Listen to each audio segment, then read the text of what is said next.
Today's election day in Southern Oregon. From the Rogue Valley to the coast, people are voting on everything from funding for public safety, a school district bond, even important school board races. NBC5's Laura Kavanaugh is standing by live now with more. Laura.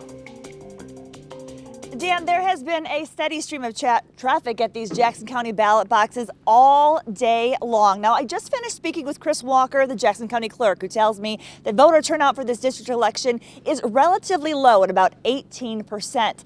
Now, she credits that in part to the fact that there were no money measures on the Jackson County ballot, but that was not the case in the hotly contested Josephine County election. I know if I don't get some additional funding this next year, I will have to lay some people off. That's the tune Josephine County Sheriff Gil Gilbertson has been singing since last May when constituents voted down a public safety tax levy, and it appears he may have to sing that tune for some time to come. At this hour, the levy appears to be failing. Am I disappointed? Sure I am. Was it unexpected? No. I mean, the history of this county has always been no on taxes. Last May, the county jail was forced to slash staff and 163 available jail beds, forcing the sheriff to let criminals loose, keeping 99 beds for the most serious offenders. And that meant criminals committing robberies, drug deals, even hit and runs had to be cited and released. Because there is all of this going on and they're not locking them up, they're telling their friends, you know, oh, don't worry about it. They can't do anything to you. Measure 1749 was proposed to remedy that. The public safety tax levy would have imposed $1.48 per $1,000 of assessed property value.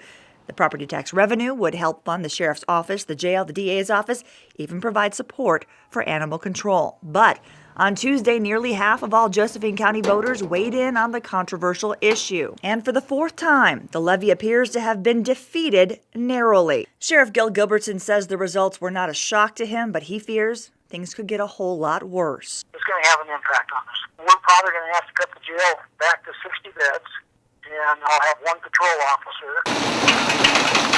Meanwhile, in Jackson County, with no money measures on the ballot, voter turnout was relatively low. But those who did turn out voiced their choice for two school board races that have heated up. The first in Eagle Point, where allegations of corruption have been rampant.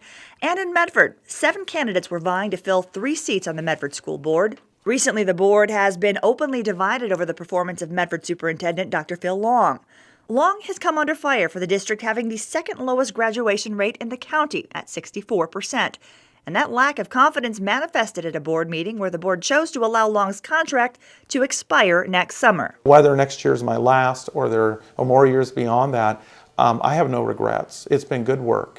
In Medford, School Board Chair Jeff Thomas looks like he will retain his seat, as will Tricia Prendergast, but it appears incumbent Polly Brading will lose her school board seat to Larry Nicholson. And with a slightly new cast of characters, it might mean new life for Long's contract.